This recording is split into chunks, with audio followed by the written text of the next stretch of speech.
Hi tech ରେ ମଧ୍ୟ ଚାକିରି କରିଥିଲା ସବୁ ଛାଡି ଛୁଡିକି ଆସିକି ତା ପିଲା ପାଖରେ ପହଞ୍ଚିଛି ଆଉ ମା ପିଲାର ସ୍ନେହ କଣ ଏଇଠୁ ମୁଁ ନିଜେ ଦେଖୁଛି। ନିଶ୍ଚିନ୍ତ ନିଶ୍ଚିନ୍ତ ସେ ପିଲା ଆଜି ବସୁଛି ଯୋଉଟା କି ବସିବା କଥା ନୁହେଁ, ସେ ପିଲା ଆଜି ଠିଆ ହଉଛି ଠିଆ କଥା ନୁହେଁ। ତାକୁ ନଳି ସାହାଯ୍ୟରେ ଖାଇବାକୁ ଦିଆଯାଉଥିଲା, ଏବେ ଚାମଚ ସାହାଯ୍ୟରେ ଖାଇବାକୁ ଦିଆ ହଉଛି। ସେ ପିଲା ଏବେ ଆଇ ଆଇ ମା ମା ଡାକୁଛି।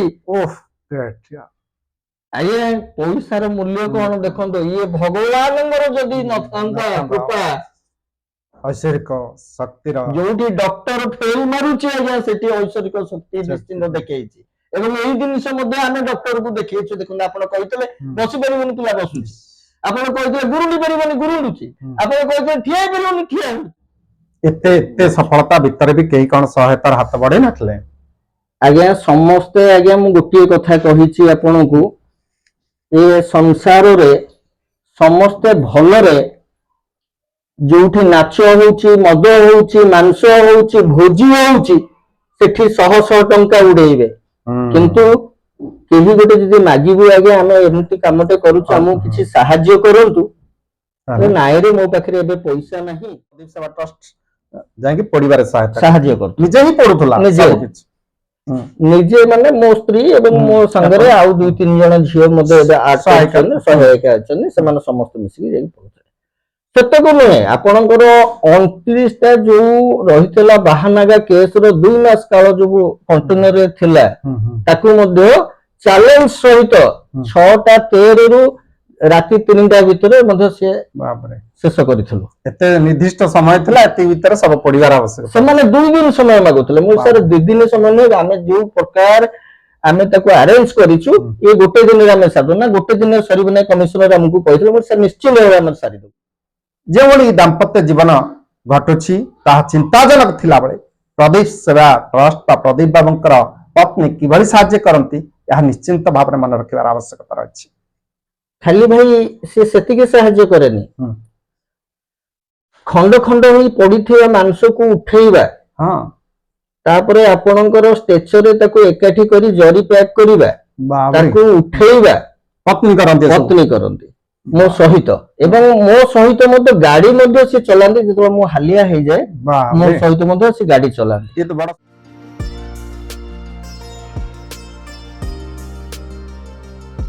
ଗହନ ମନର ଗଭୀର କଥା, ମନ କଥା। ନମସ୍କାର, ମନ କଥାର ଆଉ ଏକ ଭିନ୍ନ ଅଧ୍ୟାୟ। ଏଥର ମନ କଥାର ମୁଁ ପ୍ରଦୀପ କୁମାର ପୃଷ୍ଟି, ପ୍ରଦୀପ ସେବା ଟ୍ରଷ୍ଟର ପ୍ରତିଷ୍ଠାତା। ଗୋଟେ ଆଜିକାଲି ସ୍ୱାର୍ଥପର ଦୁନିଆ ଭିତରେ ଅନେକ ସମୟ ଟିକେ ଦେବା ମୁସ୍କିଲ, ଅର୍ଥ କଥା ତ ବହୁତ ଦୂର, କିନ୍ତୁ ପ୍ରଦୀପ ସେବା ଟ୍ରଷ୍ଟ ଏମିତି ଏକ ସେବା ଯୋଗାଉଛି ଯାହା ଆଉ କେହି ବି ଯୋଗାଇବା ପାଇଁ ସମର୍ଥ ନୁହନ୍ତି।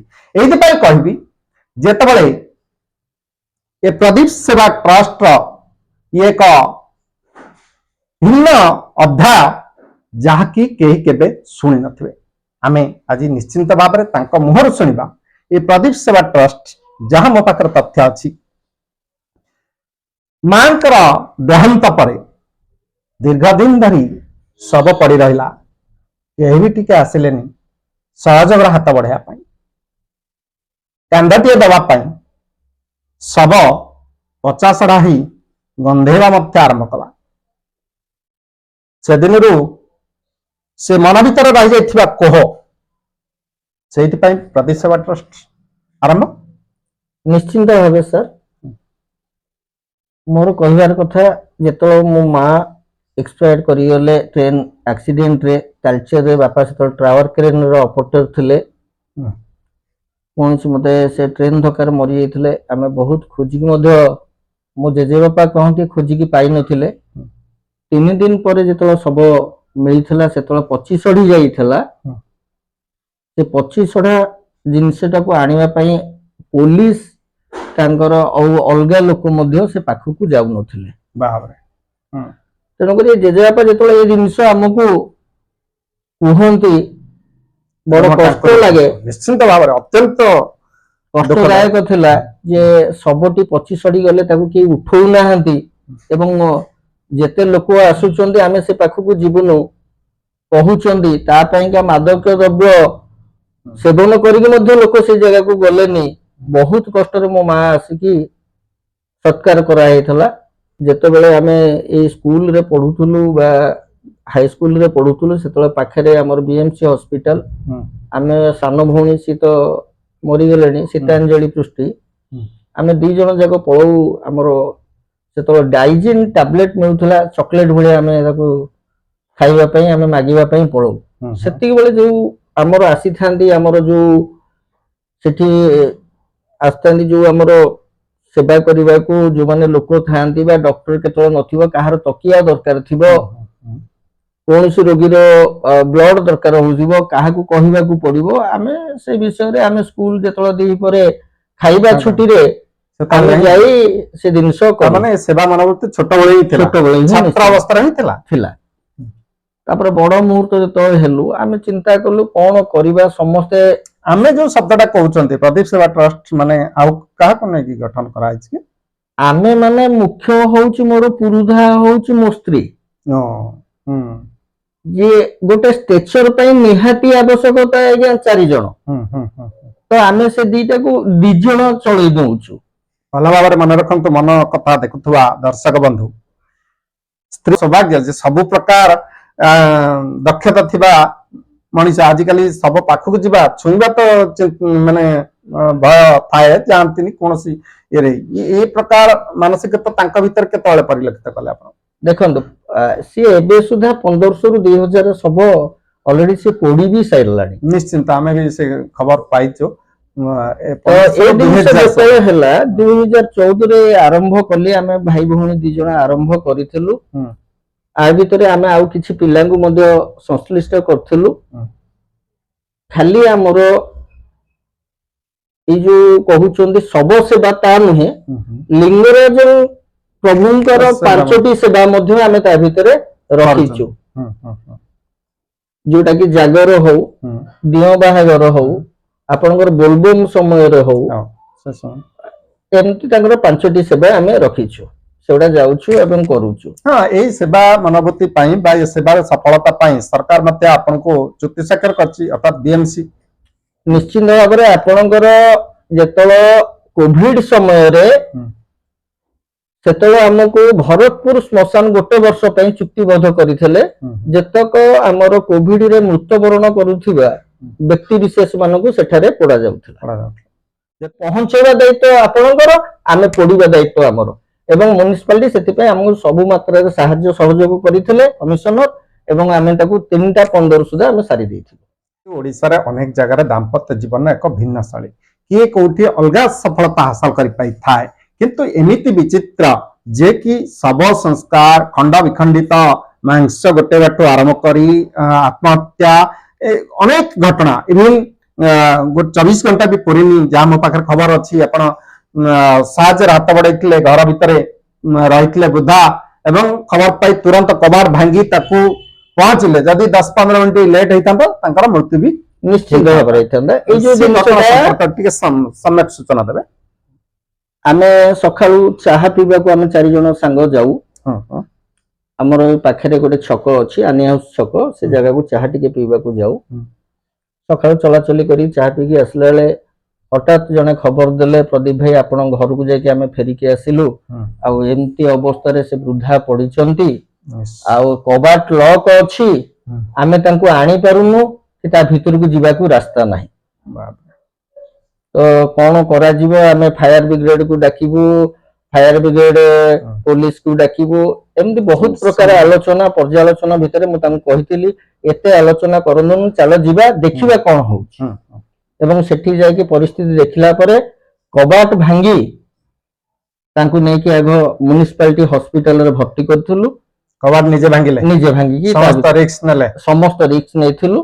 ଯେହେତୁ ପୋଲିସ ଏଠାରେ ସମସ୍ତେ ଜାଣିଛନ୍ତି ପ୍ରଦୀପ ସେବା ଟ୍ରଷ୍ଟ ଭୁବନେଶ୍ୱର ସହରରେ ଯେକୌଣସି କାମ ହଉ ଯୋଉଟା କି କେହି ନ କରିପାରନ୍ତି, ଆମକୁ ଡକାଯାଏ ସେ ଜାଗାରେ। ନିହାତି ସେଇ କଥା ଆରମ୍ଭରେ ହିଁ କହିଥିଲି, ଯୋଉ ସେବା କେହି ଯୋଗାଇ ଦେଇପାରେ ନା, ସେ ସେବା ପ୍ରଦୀପ ସେବା ଟ୍ରଷ୍ଟ ହିଁ ଯୋଗାଏ।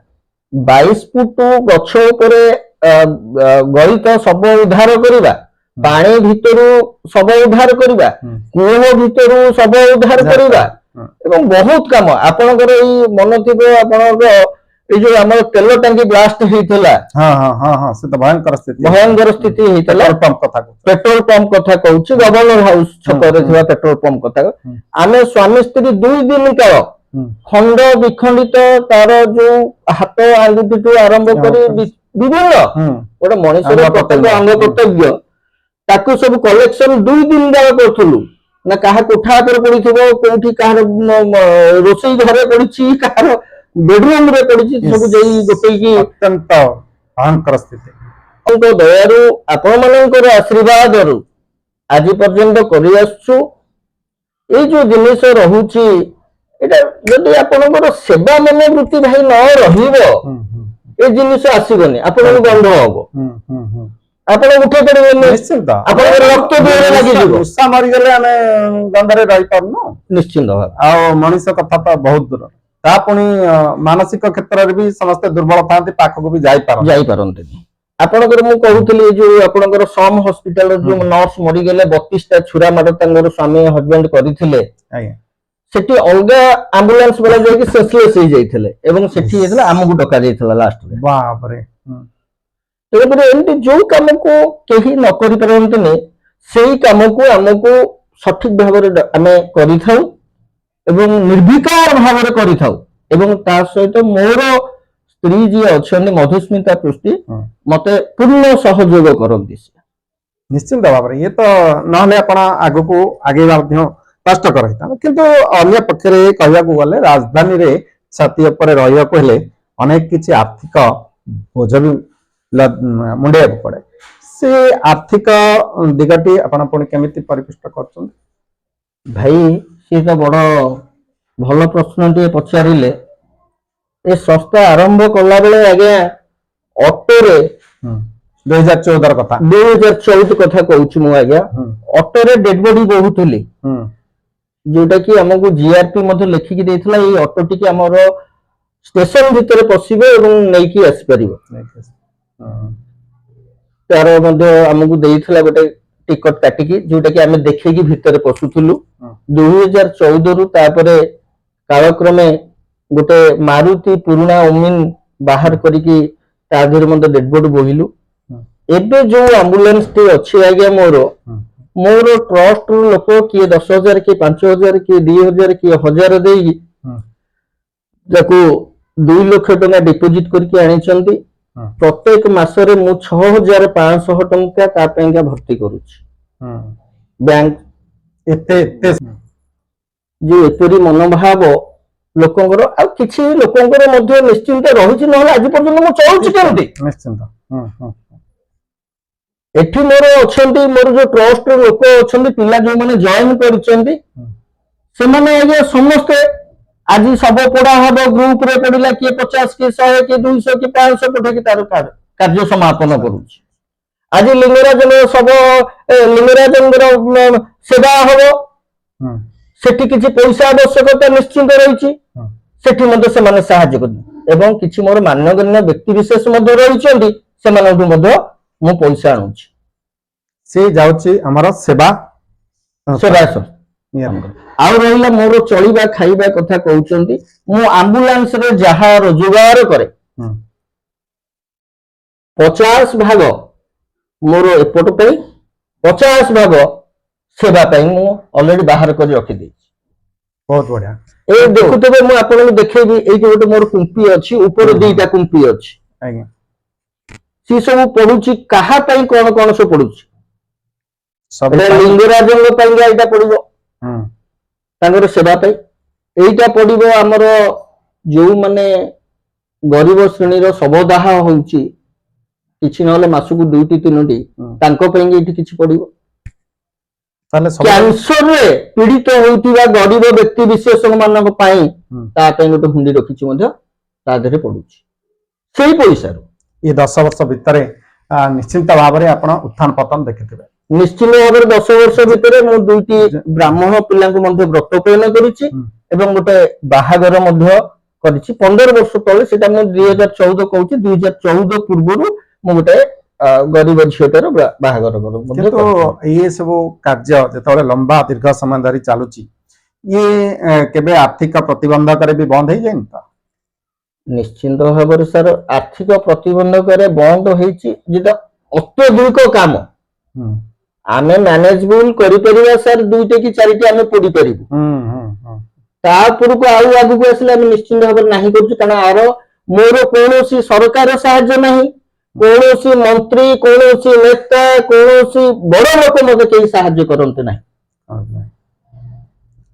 ଯୋଉଟା କି ଏଇ କାମ ପାଇଁ କେବଳ ମୋର ଟ୍ରଷ୍ଟ ସହାୟତା ଏବଂ କେତେକ ମାନ୍ୟଗଣ୍ୟ ବ୍ୟକ୍ତି ବିଶେଷ ଅଛନ୍ତି। ଆପଣ ପ୍ରଦୀପ ବାବୁ ମୁଁ ଆଉ ଗୋଟେ ଭିନ୍ନ ପ୍ରସଙ୍ଗକୁ ଯିବାକୁ ଚାହୁଁଛି ଯେ ସେବା ଆପଣ ଅନନ୍ୟ ସେବା କରୁଛନ୍ତି ଏଥିରେ ଦ୍ୱିମାତ୍ର ନାହିଁ କିନ୍ତୁ ଅନେକ ସ୍ଥାନରେ ଦେଖିବାକୁ ମିଳୁଛି ସେବା ନାଁରେ ଘୋଟାଲା ବି ଅନେକ ହଉଛି। ନିଶ୍ଚିନ୍ତ ଭାବରେ ଆଜ୍ଞା ସେ ପରିପ୍ରେକ୍ଷୀରେ ଆପଣଙ୍କ ନାଁରେ କେବେ ଅଭିଯୋଗ ଆସିନି ତ? କେବେ ବି ଆସିନି ଆଜ୍ଞା ସେମିତି କେବେ ବି ଆମେ କରିନୁ କାରଣ ଯୋଉମାନେ ଫଟୋରେ ମତଲବ ରଖନ୍ତି ସେମାନଙ୍କ ପାଖକୁ ସେ ଜିନିଷ ଯିବ ଯୋଉମାନେ କାମରକୁ ରଖୁଛନ୍ତି ସେମାନଙ୍କ ପାଖକୁ କାହିଁକି ଯିବ ଆଜ୍ଞା ମତେ କହିଲେ ଯିଏ କାମରେ ମତଲବ ରଖୁଛି ମୁଁ କାମ କରିବି ମୁଁ କୋଉଠୁ ଆର୍ଥିକ ଆଣିକି ମୁଁ ଏ କାମଟା ସମାପନ କରିବି ଆଉ ଯିଏ ଫଟୋ ମୁଁ ପାଖକୁ ଯାଇଛି ଆଜ୍ଞା ଫଟୋ ଟିକେ ମାରି ଦେଇକି ସେ ଯୋଉ ଫଟୋ ମାନେ ଗୋଟେ ଜଣେ ଦଉଥିବ 10 ଜଣ ଠିଆ ହେଇଥିବେ ଆଜ୍ଞା ସେ ତ ଉପହାସ ହଉଛି।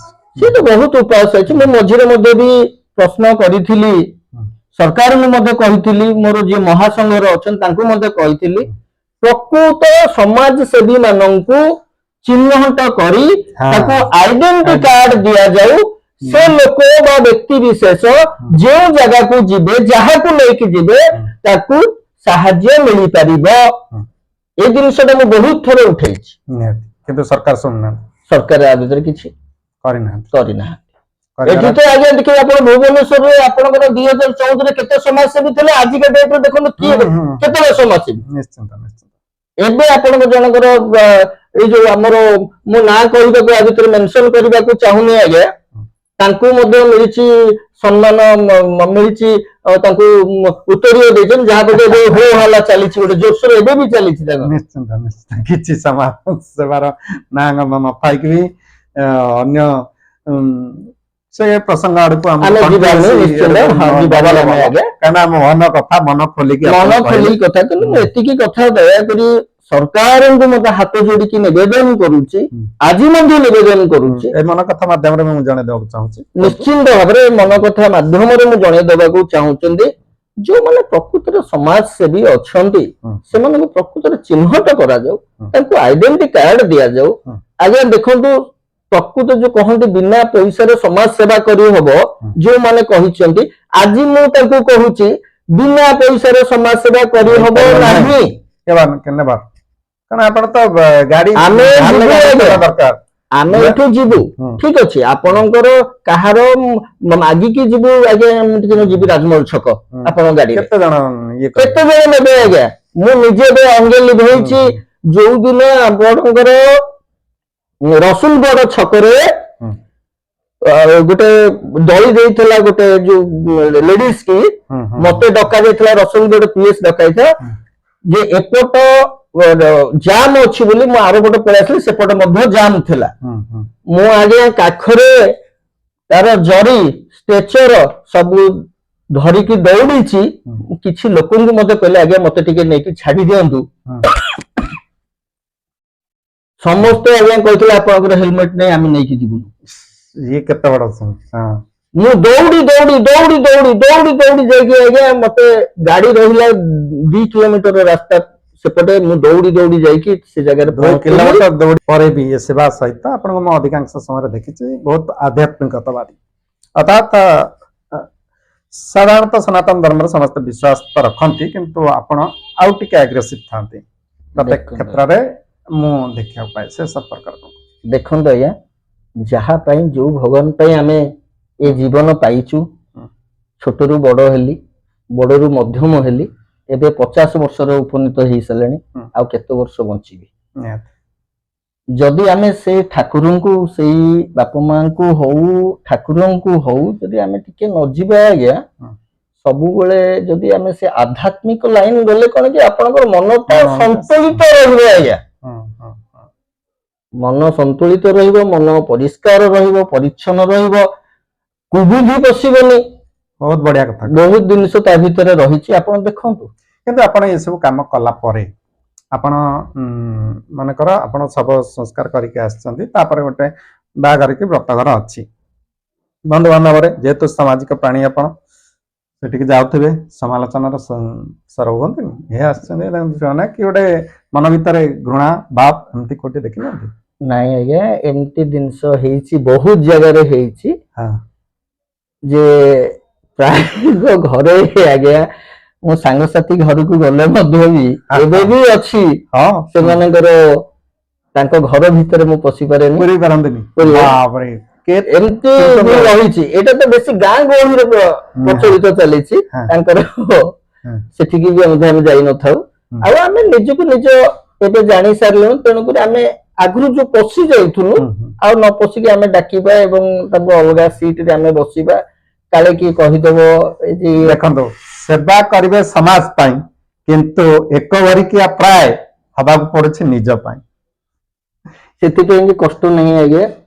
ଏଇଥିପାଇଁ କଷ୍ଟ ନାହିଁ, ଆମେ ଯାହା ପାଇଁ ସେବା କରୁଛୁ ଏଇଟା ନିଶ୍ଚିନ୍ତ ଯୋଉମାନେ ପ୍ରକୃତରେ ସେବା କରୁଛନ୍ତି ଏଇଟା ମନେ ରଖିବା ଉଚିତ, ସେ ସେବା କେବେ ବ୍ୟର୍ଥ ଯିବନି।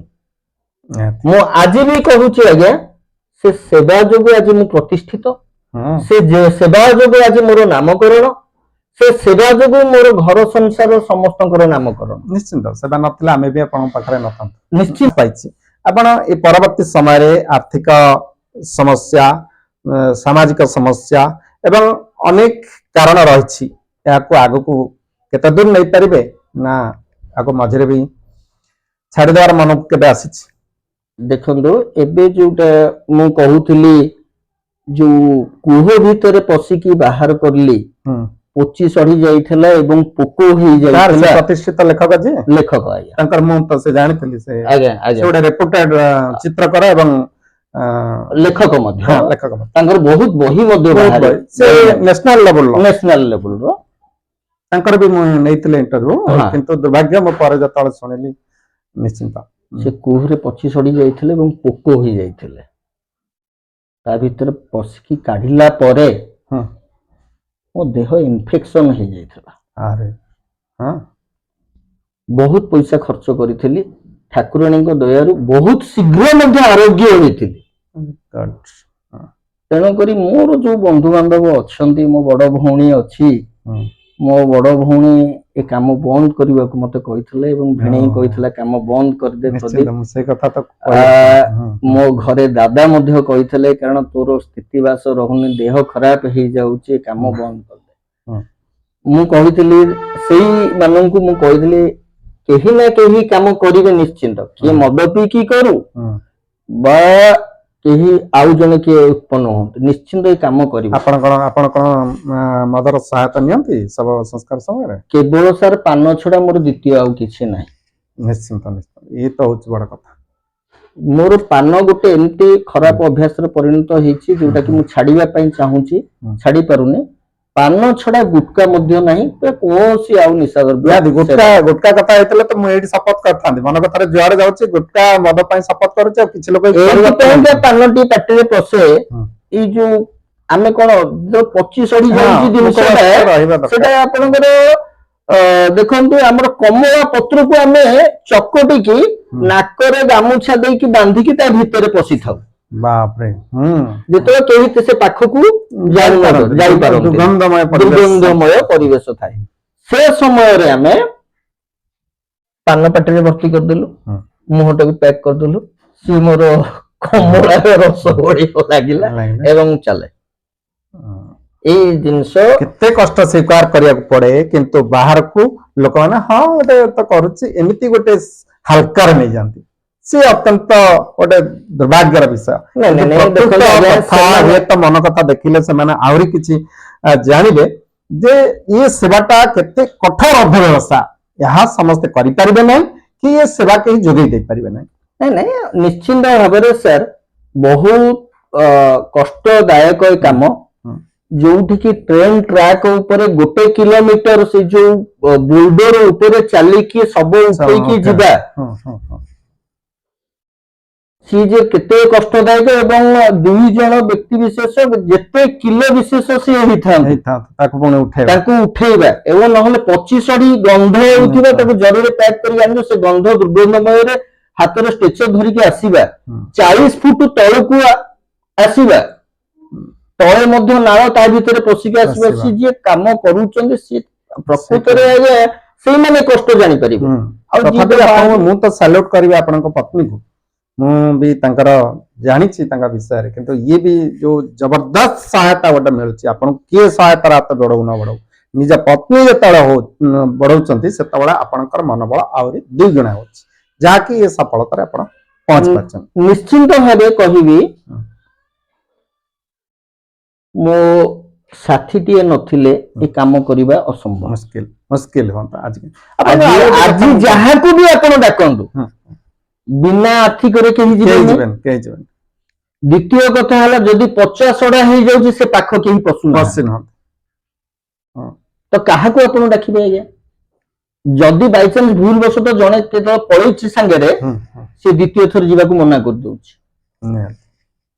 ବଡ ତାଙ୍କ ଘରେ କହୁଛନ୍ତି ତୁ ଯାଉଛୁ ଇନଫେକ୍ସନ ହେଇଯିବ ତୋର କିଛି ହେଇଯିବ ତେଣୁକରି ସେମାନେ 1 ଥର 2 ଥର କାମ କଲା ମଧ୍ୟ ସେ ବନ୍ଦ କରିଦେଇଛନ୍ତି ଏମିତି ମୋର ବହୁତ ସଭ୍ୟ ଅଛନ୍ତି ଥରେ 2 ଥର କାମ କରିସାରିଲା ପରେ ଆଉ ତୃତୀୟ ଥରକୁ ଆସୁନାହାନ୍ତି ଆପଣ ସଂସ୍ଥାରେ କେତେ ଜଣ କାମ କରୁଛନ୍ତି ଆପଣ ସହାୟକ ଦେଖନ୍ତୁ ମୋର ତ 70 ଜଣ ମେମ୍ବର ଅଛନ୍ତି 70 ମେମ୍ବର ଅଛନ୍ତି ସମସ୍ତେ ସବୁ କ୍ଷେତ୍ରକୁ ଯାଆନ୍ତିନି ଯିଏ ଯୋଉଥିରେ ପାରଙ୍ଗମ ତାକୁ ସେଥିରେ ପଠାଉଛି ଆମର ଯୋଉ କହୁଛି ଯୋଉ ଶବ କଥା କହୁଛି ମୁଁ ଆଣିଲି ମୋ ମିସେସ୍ କୁ ଆଣିଲି ମୋ ମିସେସ୍ ଥିଲେ ଜଣେ ନର୍ସ ଏବଂ ସେ ମଧ୍ୟ ଭଲ ପଇସା ମଧ୍ୟ କାଲକାଟାରେ ପାଉଥିଲେ ମୁଁ ଯୋଉଦିନ ରାଜମହଲ ଛକ ଉପରେ ସେ ଯୋଉ ଓଭର ବ୍ରିଜ ଅଛି ଆଜ୍ଞା ସେ ଓଭର ବ୍ରିଜ ତଳୁ କାନ୍ଧରେ ଶବ ପକେଇକି ଉଠୁଥିଲି ଗୋଡ ଖସିଗଲା ମୋ ଗୋଡ ଭାଙ୍ଗି ଯାଇଥିଲା ସାର୍ ଗୋଡ ଭାଙ୍ଗିଥିଲା ବହୁତ ଦିନ ହେଇଗଲାଣି 5-7 ବର୍ଷ ଘଟଣା ହେଲା କିଛି ଦିନ ପାଇଁ ଏ ସଂସ୍ଥା ବନ୍ଦ ରଖାଯାଇଥିଲା ତେଣୁକରି ମୋ ସ୍ତ୍ରୀ ଏ ଜିନିଷ ମତେ ନ ଜଣେଇ ମତେ ସାହାଯ୍ୟ କରିବାକୁ ଆସି ସେ ଚାକିରି ଛାଡିକି ପଳେଇ ଆସିଥିଲା ଏବଂ ମୁଁ ମାସେ ପରେ ଜାଣିଲି ଯେ ସେ ଚାକିରି ଛାଡି ଦେଇଛି କେତେ ବଡ ମୁଁ ଯେତେବେଳେ କାନ୍ଦିଥିଲି ଯେ ମୋ ସଂସ୍ଥା ପରୁ ବୁଡିଗଲା ଆଉ ମୋ ସଂସ୍ଥା ମୁଁ କେତେ ନାମ ପାଉଥିଲି କେତେ ସାହାଯ୍ୟ କରୁଥିଲି ମୁଁ କୁଆଡେ ଯାଇପାରିଲିନି ଆସିପାରିଲିନି ଗୋଡ ଭାଙ୍ଗିଗଲା ସେଠୁ ସେ ପଳେଇ ଆସିଥିଲା ଏବଂ ମତେ ସାହାଯ୍ୟ କରୁଥିଲା ଆଜି କିନ୍ତୁ ସିଏ ଆଉ 3 ଜଣଙ୍କୁ ତାଙ୍କ ସାଙ୍ଗରେ ସାମିଲ କରିପାରିଛନ୍ତି ଏବଂ ନିଜେ ମଧ୍ୟ ଫ୍ରଣ୍ଟ ଲାଇନ ରେ ଯୋଦ୍ଧା ରଖିଛନ୍ତି ଆପଣ ତ ସବୁବେଳେ ଟିଭିରେ ଦେଖିଥିବ କାରଣ ଆପଣଙ୍କର ଦେଖନ୍ତୁ ଯୋଉ କହୁଛି ଆପଣଙ୍କର କୋଭିଡ ସମୟ କଥା କହୁଛି ମୁଁ କଣ କରେ ଯେହେତୁ ମୋର ଗୋଡ ଭଙ୍ଗା ମୁଁ ସବୁ ଖଞ୍ଜି ଦେଇକି ତାଙ୍କୁ ଛାଡିଦେବି ସେ କାମ କରନ୍ତି 29ଟା ବାହାନଗା ଶବ ମଧ୍ୟ ସେଇଆ ହେଇଥିଲା ମୁଁ ଖଞ୍ଜି ଦେଇଥିଲି ଏବଂ ଆସିକି ଖାଇକି ଶୋଇ ପଡୁଥିଲି ସିଏ ଚ୍ୟାଲେଞ୍ଜର ସହିତ 3ଟା 15 ସୁଦ୍ଧା ସାରି ଦେଇଥିଲେ ଆପଣଙ୍କର ଯୋଉଟା କହୁଥିଲି ବ୍ଲାଷ୍ଟ ହେଇଥିଲା ତେଲ ଟାଙ୍କି ସିଏ କୋଠା ଉପରକୁ ଚାହିଁକି ସବୁ ଗୋଟେଇଥିଲା କାରଣ ମୁଁ ତଳ ଲାଇନ ଗୋଟଉଥିଲି ଯେହେତୁ ମୋର ଗୋଡ ସେତେବେଳକୁ ଖରାପ ଥିଲା ଆଜି ପର୍ଯ୍ୟନ୍ତ ମଧ୍ୟ ସିଏ ସଠିକ ହେଇପାରିଲାନି କାରଣ କାମ ପ୍ରେସର ତା ଉପରେ ରହିଲା ମୁଁ କାଟିଦେଲି ସେତେବେଳେ ଆର୍ଥିକ ମଧ୍ୟ ଅବସ୍ଥା ଖରାପ ଥିଲା ଆଜି ପର୍ଯ୍ୟନ୍ତ ସେ ଫୁଲା ରହିଛି ଏବଂ ଟିକେ ନା କଷ୍ଟ ହେଲେ ସେ ଜାଗା ଦରଜ ମଧ୍ୟ ରହୁଛି ଏତେ ବଡ କରି ଆପଣ ଅନେକ ସମ୍ବର୍ଦ୍ଧନା ପାଇଛନ୍ତି ଯାହାକି ଆପଣଙ୍କ ପଛପଟରେ ଗୌରବମୟ ସମ୍ମାନ ଦେଖିବାକୁ ମିଳୁଛି ତ ସହିତ ଅନେକ ଯାହାକି ଗଣିଲେ ମଧ୍ୟ ଶତାଧିକ ହବ ଆପଣଙ୍କୁ କେତେ ଉତ୍ସାହିତ କରେ ନିଶ୍ଚିନ୍ତ ଭାବରେ ସାର୍ ଏଇ ତ ମୋର ଟଙ୍କା ଏଇ ତ ମୋର ମାନେ ମାନ୍ୟତା ଏଇ ତ ମୋର ପରିଚୟ ନହେଲେ ଆଜ୍ଞା ମୁଁ ଯେତେବେଳେ ଥିଲି ସେତେବେଳେ ତ ମତେ ପରିଚୟ ନଥିଲା ସରକାରଙ୍କ ପକ୍ଷରୁ କିଛି ସରକାରଙ୍କ ପକ୍ଷରୁ ଗୋଟେ ଆୱାର୍ଡ ବି ମିଳେନି ଗୋଟିଏ ବି ମିଳେନି ଶତାଧିକ ରହିଛି ସବୁ ଘରୋଇ ସଂସ୍ଥା କେବଳ ଆମର ଯେତେକ ନ୍ୟୁଜ ଚ୍ୟାନେଲ ବୋଲା ଅଛନ୍ତି ଆପଣଙ୍କର ସେବାର ଜ୍ୱଳନ୍ତ ପ୍ରମାଣ କିଏ ଦେଖୁ ନ ଦେଖୁ ମୁଁ ମଧ୍ୟ ଦେଖିଛି, ଆଜି ମଧ୍ୟ ଦେଖିଛି। ଅଲଗା ଦିନ କଥା ତ ଦେଖିଛି, ସେ କଥା କିଏ ବିଶ୍ୱାସ କରିବେନି। ଆଜି ଆସିବାର ଇଣ୍ଟରଭ୍ୟୁର କାରଣ ରାସ୍ତାରେ ହଠାତ୍ ଦେଖାହେଲେ ମୁଁ ତାଙ୍କୁ ଦେଖିଲି, ସେ ଫୋନରେ ଜଣକୁ ନିବେଦନ କରୁଛନ୍ତି, ସେ ଆକ୍ସିଡେଣ୍ଟ କରିଥିବା ବ୍ୟକ୍ତି ତୁରନ୍ତ ଆସି ଆକ୍ସିଡେଣ୍ଟର ଶିକାର ହେଇଥିବା ବ୍ୟକ୍ତିଙ୍କୁ ଦେଖା କରନ୍ତୁ ଏବଂ ସହଯୋଗର ହାତ ବଢାନ୍ତୁ।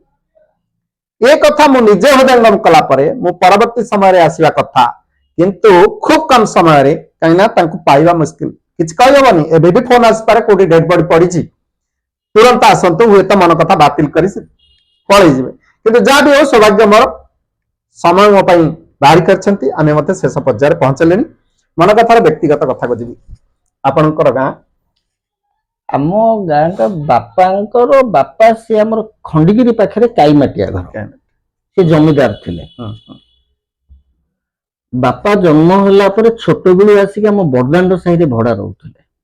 ମାନେ ବାପାଙ୍କ ଜେଜେବାପା ଆସିଥିଲେ, ଜେଜେବାପା ବାପା 100 ବର୍ଷ କଥା କହୁଛି, 100 ବର୍ଷ। ମାନେ ଆପଣ ଖୋଦ୍ ରାଜଧାନୀ ବାସିନ୍ଦା, ଆଜ୍ଞା ଅରିଜିନାଲ। ଆଜ୍ଞା। ତାପରେ କେତେ ଭାଇ ଭଉଣୀ ଆପଣ? ଆମର ହଉଛି 2 ଭାଇ 3 ଭଉଣୀ। 3 ଭଉଣୀ ଯାକ ମ୍ୟାରେଡ। ଯୋଉ ଭଉଣୀଟି ମତେ ସେବାର ସହଯୋଗର ହାତ ବଢେଇଥିଲା ଏବଂ ଆରମ୍ଭ କରିଥିଲା, ସେ ଭଉଣୀଟି କ୍ୟାନ୍ସରରେ ପୀଡିତ ହୋଇକି ମୃତ୍ୟୁବରଣ କରିଛି। ଅତ୍ୟନ୍ତ ଦୁର୍ଭାଗ୍ୟ। ତେଣୁକରି ତାରି ପାଇଁ ମୁଁ ଗୋଟେ ହୁଣ୍ଡି ବନେଇଛି ଆଜ୍ଞା। ସେ ହୁଣ୍ଡିରେ ପ୍ରତ୍ୟେକ ମୁଁ ମଧ୍ୟ କିଛି ପକାଏ ଏବଂ ଯୋଉ ଜାଗାକୁ ଯାଏ ନେଇକି ଭୋଜି ଭାତରେ ସେଠି ସହଯୋଗର ହାତ ବଢେଇ ସେମାନେ କିଛି ମାନେ ପକାନ୍ତି ଏବଂ କିଛି ଦିନ ସେଟା ପୁରା ଫୁଲ ହେଇଗଲା ପରେ ଗରିବ ଅସହାୟ ଯିଏ କ୍ୟାନ୍ସର ପୀଡିତ ତାଙ୍କୁ ଦଉଛନ୍ତି। ନିଶ୍ଚିତ ଭାବରେ ଭଲ ଭାବରେ ମନେ ରଖନ୍ତୁ ସେବାର ମହତ୍ଵ କଣ। ଏଇଠି ଇଏ ହଉଛି ଗୋଟେ ଗୋଟେ ଉଦାହରଣ। ତାପରେ ଆପଣ ବୈବାହିକ ଜୀବନ କେବେ ପାଇଲେ? ଏମିତି ଜଣେ ପତ୍ନୀ ପାଇବା ଗୋଟେ ସୌଭାଗ୍ୟ। ଦେଖନ୍ତୁ ଆଜ୍ଞା, ଇଏ ତ ଭଗବାନ ଯିଏ ଅଛନ୍ତି ଉପର ବାଲା, ସେ କାହାକୁ କୋଉଠି କେମିତି ପ୍ରକାର ନେଇକି ଯୋଗେଇବ ଏବଂ ତାକୁ ସେ କେତେ ମାତ୍ରାରେ ସହଯୋଗରୁ ସେ ଉପରୁ ସ୍ଥିର ହେଇଥିବ। ଯୋଉଟା କି କହନ୍ତି ଆଜ୍ଞା, ବାପ ମା ସଂଯୋଗ ବେଳେ ବିହିତା ଲେଖିଲା କପାଳେ। ତେଣୁକରି ସେ ସଂଯୋଗ କେତେବେଳେ ଆମେ ଏଇଠି, ମୁଁ ଆଜ୍ଞା ହଜାର ହଜାର ଶବ ଏଇ କାନ୍ଧରେ ପକେଇକି ଆଜି ପର୍ଯ୍ୟନ୍ତ କାମ କରୁଛି। କାଲି ମୁଁ କୋଉଠି ମରିବି, କେମିତି ମରିବି, କେତେବେଳେ ମରିବି, ବିଧାତା ଲେଖିଥିବ, ସେ ନିଶ୍ଚିନ୍ତ ବିଧାତା ଲେଖିଥିବ। ଏବଂ କାହା ହାତରେ ଯିବି ପୋଡା ହବାକୁ, ମୁଁ କାହାର କାନ୍ଧରେ ଯିବି ନା, ସେଇଟା ମଧ୍ୟ ଲେଖିଥିବ। କି 25 ମତେ ସବୁ ପାଇବନି, ସେଇଟା ମଧ୍ୟ ଲେଖା ଥିବ। ଆମେ ତ ସେ କଥା କେବେ ବିଶ୍ୱାସ କରିବନି, ଆଶା ବି ରଖିବନି। କାରଣ ଯିଏ ଲୋକ 50 ଶବକୁ ଗୋଟେ ମାନବିକତାର ମହତ୍ଵ ମହାନ ଶେଷରେ ପହଞ୍ଚି ପାରିଛି, ସେଇ ଲୋକର କେବେ ଏ କଥା ହେଇପାରିବନି। ଆଟଲିଷ୍ଟ ମନ କଥା ଏ କଥା ବିଶ୍ୱାସ ରଖୁଛି। କେବେ କୋଉଠୁ ପାଇଲେ, କୋଉଠି ଦେଖାହେଲେ ପତ୍ନୀ? ନା ଦେଖନ୍ତୁ ଆଜ୍ଞା, ଆଜ୍ଞା ଏ ଜିନିଷ ମୁଁ ଯେତେବେଳେ କାମ କରେ, ଛୋଟ ଛୋଟ ଫେସବୁକ ରେ ମୁଁ ତାକୁ ଅପଲୋଡ କରେ। ଏ ମଧ୍ୟ ସେ ଫେସବୁକ ରୁ ଦେଖିଥିଲା। ଫେସବୁକ ରୁ ପ୍ରେମ? ଆରେ ବାବରେ, ପ୍ରେମ ହେଇନି। ନାଇଁ ଆଜ୍ଞା, ଫେସବୁକ ରୁ ଦେଖିଥିଲେ। ତାଙ୍କର ଭାଇ ଜଣେ ଏଇଠି ରହୁଥିଲେ, ତାଙ୍କ ଘରକୁ ଆସନ୍ତି। ସିଏ ଯେତେବେଳେ ଏଠିକି ଆସନ୍ତି, ସେତେବେଳେ ମୋ ପାଖକୁ କଲ କରିକି ଆସନ୍ତି। କୌଣସି ସେବା ଯେତେବେଳେ ବେଳେ ବେଳେ ଆସିକି ସେବା କାର୍ଯ୍ୟ କରନ୍ତି। ଇଏ ସେବାରେ ସେତେବେଳେ ସାମିଲ ହେଲେ। ଆସ୍ତେ ଆସ୍ତେ ଧୀରେ ଧୀରେ ତାପରେ ହେଇଗଲା। ନହେଲେ ତ ଆଜ୍ଞା ସିଏ କାହିଁକି ତାର ଦରମା ଛାଡିକି ଆରାମରେ ସୁଖ ସ୍ୱଚ୍ଛନ୍ଦରେ ରହୁଥିବା ବ୍ୟକ୍ତିତ୍ୱ ବଡ ଲୋକ ଘରେ ରହିପାରିଥାନ୍ତା, ଶାନ୍ତିରେ ରହିପାରିଥାନ୍ତା। ଯୋଉଠିକି ଆଜି କାହିଁକି ଆଜ୍ଞା ସେ 50 କାହିଁ ପଶିକି ରହିଛି। ସିଏ ବି ସେମିତି ଗୋଟେ ମନ ଖୋଜୁଥିଲେ, ନିଶ୍ଚିନ୍ତ, ଯାହା ଫଳରେ ଦୁଇଟି ମନର ମିଳନ। ଆପଣ ନାତି ନାତୁଣୀ ବି ଦେଖିଲେ? ନିଶ୍ଚିନ୍ତ ଭାବେ ମୋ ଝିଅର ଝିଅଟିଏ। ଆଉ ମୁଁ ଆଜି ବି କହୁଛି, ସେ ଝିଅର ଝିଅଟିଏ। ଆଜି ଯୋଉ କହୁଛି ପଇସା କଥା, କ୍ଷେତ୍ର କଥା, ସାମାଜିକ କଥା କହୁଛି, ମୋର ନାତୁଣୀ ତ କହିବା କଥା ନୁହେଁ, କାରଣ ତା ମା ଅଛି, ଯୋଉଟା କି ମତେ ବଞ୍ଚିବା ଡକ୍ଟର କହିଥିଲା 8 ଦିନ, ଆଉ ଆଗକୁ ମୁଁ କହୁନି। ତାର ବହୁତ ଜିନିଷ ଆପଣ ଯୋଉ କହୁଛନ୍ତି ଭଗବାନ ବିଶ୍ୱାସୀ ବୋଲି କଥା କହୁଛନ୍ତି, ମୁଁ ସେ ଭଗବାନ ବିଶ୍ୱାସର କଥା ଆଜି ମୁଁ କହୁଛି, ଆପଣ ମାନଙ୍କ ସମସ୍ତଙ୍କ ଆଗରେ କହୁଛି। ଭଗବାନ ଅଛନ୍ତି ନିଶ୍ଚୟ, ଭୂତ ମଧ୍ୟ ବି ଅଛି, ମୁଁ ବି ଦେଖିଛି। ତନ୍ତ୍ର ମନ୍ତ୍ର ବି ଅଛି। ନିଶ୍ଚୟ। ନିଶ୍ଚିନ୍ତ ଭାବରେ ଅଛି। ଯୋଉ ପିଲାକୁ ମୋ ଝିଅ ଜନ୍ମ କଲା ପରେ ଡକ୍ଟର କହିଲେ 8 ଦିନରୁ 9 ଦିନ ବଞ୍ଚିବନି, ଆଜିକି 3 ବର୍ଷ ହେଇଗଲା, ବାପ 25ଟା ବ୍ଲଡ ସେଲ ନାହିଁ, ଗୋଟେ କିଡନୀ ନାହିଁ, ବାପ ଗୋଟେ ଆଖିଟାର ନଷ୍ଟ, ପାଟି ଏବଂ ନାକ, ନିଶ୍ୱାସ ପ୍ରଶ୍ୱାସ ଏବଂ ପାଟିର ଖାଦ୍ୟ ନଳୀ ଏକାଠି, ମାଇ ଗଡ୍। ମୁଣ୍ଡରେ ଏବେ ଆସିଛି ଦହି ନାହିଁ। ଦେଖନ୍ତୁ ତା ମା ହଉଛି ଫାର୍ମାସିଷ୍ଟ ଫାର୍ଷ୍ଟ କ୍ଲାସ, ଆଉ ମିସେସ୍ ତ ଆଜ୍ଞା ପେଡାଟ୍ରିକ ନର୍ସ। ସେ ପିଲା ଆଜି ଏ କ୍ଷେତ୍ରରେ ତାକୁ କେତେ ମାତ୍ରାରେ ଭଗବାନ ସହଯୋଗୀ କରିଛନ୍ତି, ତା ମା ତାକୁ ସହଯୋଗ କରୁଛି ଏବଂ ସମସ୍ତ ପାପି, କିନ୍ତୁ ତାର ଇଏ ହଉଛି ମାର୍ଗ ପାପ ନାଶନର। ମୁଁ ନିଜେ ଆଜ୍ଞା ହୃଦବୋଧ କରୁଛି, ସେଇଥିପାଇଁ ଆପଣ କହୁଥିଲେ ଆଧ୍ୟାତ୍ମିକ ଲାଇନରେ କାହିଁକି ଆସିଲେ ଆଜ୍ଞା। ମୁଁ ଚେଷ୍ଟା କରିଛି, ମୋର ଗୋଟେ କେସରେ ମାଜିଷ୍ଟ୍ରେଟ ବେଲ ଦେଉନଥିଲା, ମୁଁ ଠାକୁରାଣୀଙ୍କୁ ଡାକି ଦେଇଥିଲି, ହାତ ଟେକି ଦେଇଥିଲି, ମା ମତେ ଯଦି ଏଠି ବଞ୍ଚେଇବୁନୁ ତାହେଲେ ମୁଁ ଭାସିଗଲି। ଏବଂ ସେ ମାଜିଷ୍ଟ୍ରେଟ ଏତେ ରାଗି ସେ କାହାକୁ ବେଲ ଦିଅନ୍ତିନି, ଏବଂ ସେଇଦିନ ସେ କହିଥିଲେ ତାଙ୍କ ଜୀବନର ସିଏ ହଉଛି ସେଇଠି ସେ ପଦୋନ୍ନତି ପାଇକି ପଳଉଛନ୍ତି, ତେଣୁକୁ ତତେ ମୁଁ ବେଲ ଦେଲି। ଭଗବାନ ଅଛି। ବହୁତ କ୍ଷେତ୍ରରେ ମୁଁ ଦେଖିଛି ଏବଂ ଦୌଡ଼ିଛି, ଜାଣିଛି। ଏଇଠି ଆଜ୍ଞା ଆମ ଭୀମଟାଙ୍ଗିରେ ଆମେ କିଛି ଜଣ ମିଶିକି ସରକାରୀ ଜାଗାରେ ଗୋଟେ ମଙ୍ଗଳା ମନ୍ଦିର କରିଛୁ,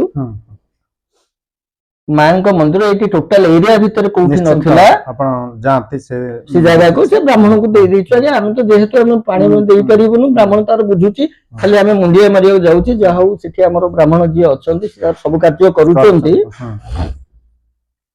ତା ପରଠାରୁ ସେ ବସିଲା ପରଠାରୁ ମୁଁ ପଛକୁ କେବେ ଅନେଇନି ଆଜ୍ଞା। ଯିଏ ମୁହୂର୍ତ୍ତରେ ଯିଏ ବି ଯୋଉଠି ଆମର ଅସୁବିଧା ଥାଉ, କେହି ନା କେହି ଆସିକି ନିଶ୍ଚୟ ଭାବରେ ହାତ ପାଖରେ ଆସି ପହଞ୍ଚି ଯାଉଛନ୍ତି। ଆପଣଙ୍କର 4,500 କୋଟି ଓଡ଼ିଆବାସୀଙ୍କୁ ନିବେଦନ କରୁଛି, ଆପଣ ସରକାର ଉପରେ ଦବଙ୍କ୍ତି ଦିଅନ୍ତୁ ଯେ ଆମ୍ବୁଲାନ୍ସର ରେଟ୍ ଚାର୍ଟଟି କରନ୍ତୁ, ତାର ଗୋଟେ ଯାହାଦ୍ୱାରା ସମସ୍ତ ସେବା ଠିକ ଭାବରେ ପାଇପାରିବେ। ସମସ୍ତେ ସେବା ପାଇପାରିବେ ଏବଂ ଯିଏ ଯୋଉଠି ଚାହିଁପାରିବ, ଯାହାର ଆମ୍ବୁଲାନ୍ସ ସହଜ ଏବଂ କମ ପ୍ରାପ୍ୟରେ ଯାଇପାରୁଛି, ସେ ସୁବିଧା ତାକୁ ଯୋଗେଇ ଦିଅନ୍ତୁ। ନିଶ୍ଚୟ ଭାବରେ ମନ କଥାରେ ଏତେ ସମୟ ଧରି ଯେଉଁ କଥା, ଯେଉଁ ସେବା କେହି ଯୋଗେଇ ଦେଇପାରିବେନି, ଏ ସେବା ପ୍ରଦୀପ ଟ୍ରଷ୍ଟ ସେବା ଯୋଗାଉଛି ଏବଂ ତତ୍ସହିତ ମନର ଅନେକ ଆବେଗ, ଅନେକ ଅକୁହା କଥା ଏବଂ ଅନେକ କିଛି ଦାବି ମଧ୍ୟ ସରକାରଙ୍କ ପାଖରେ ଉପସ୍ଥାପନ କରିଛନ୍ତି। ଏ କଥା ସହୃଦୟର ସହିତ ସମସ୍ତେ ଗ୍ରହଣ କରିବେ ବୋଲି ଆଶା ରଖୁଛି। ମନ କଥାରେ ଏତେ ସମୟ ଧରି ଯୋଗ ଦେଇଥିବାରୁ ଅନେକ ଅନେକ ଧନ୍ୟବାଦ। ନମସ୍କାର।